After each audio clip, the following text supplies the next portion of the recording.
പേർഷ്യയിലെ അരിവിഭവമായ pilaf Arab വ്യാപാരികൾ വഴി ഇന്ത്യയിൽ മുഗൾ സാമ്രാജ്യത്തിലെത്തി. മുഗൾ രാജാക്കന്മാർ ഇന്ത്യൻ സ്പൈസസ് ഒക്കെ ചേർത്ത് അതിനൊരു പുതിയ രൂപം നൽകി. അതാണ് ബിരിയാണി. എന്നാൽ 13-ാം നൂറ്റാണ്ടിൽ മധ്യേഷ്യ ഭരിച്ചിരുന്ന തൈമൂറാണ് ഇന്ത്യയിൽ ആദ്യമായി ബിരിയാണി കൊണ്ടുവന്നതെന്നും പറയപ്പെടുന്നുണ്ട്. ബിരിയാണി എന്ന പേര് ബിരിയൻ, ബിറിഞ്ച് എന്നീ പേർഷ്യൻ വാക്കുകളിൽ നിന്നാണ് വന്നത്. ഇന്ത്യയിൽ 7-ാം നൂറ്റാണ്ടിൽ രചിക്കപ്പെട്ട ബൃഹദാരണ്യോപനിഷത്തിൽ അരിയും മാംസവും നെയ്യും ചേർത്ത് വേവിച്ചെടുക്കുന്ന മാംസോദനം എന്ന വിഭവം നമ്മുടെ ബിരിയാണി തന്നെയാണ്. കൂടാതെ നളന്റെ പാചകതർപ്പണത്തിലും മാംസോദനം എന്ന വിഭവത്തെപ്പറ്റി പറയുന്നുണ്ട്.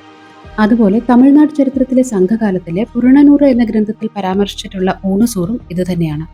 മലബാറിൽ അറബ് വ്യാപാരികൾ വഴിയാണ് കേരളത്തിൽ ഇന്ന് കാണുന്ന ഒരു പ്രചാരം ബിരിയാണിക്കുണ്ടായത്. പേർഷ്യയിൽ നിന്ന് ഇന്ത്യയിലേക്ക് ബിരിയാണി എത്തിയ പോലെ ഇന്ത്യൻ വ്യാപാരികളിൽ നിന്ന് 16-ാം നൂറ്റാണ്ടിൽ ഫിലിപ്പീൻസിലേക്കും ഈ ഡിഷ് എത്തി. അതാണ് ഫിലിപ്പീൻസുകാരുടെ ബിറിഞ്ച്. അപ്പോൾ ഇതുപോലുള്ള ഡിഷസിനും അതിൻ്റെ പിന്നിലുള്ള സ്റ്റോറീസിനും പ്ലീസ് ടു ഫോളോ വിറ്റിൽ ടെയിൽസ്.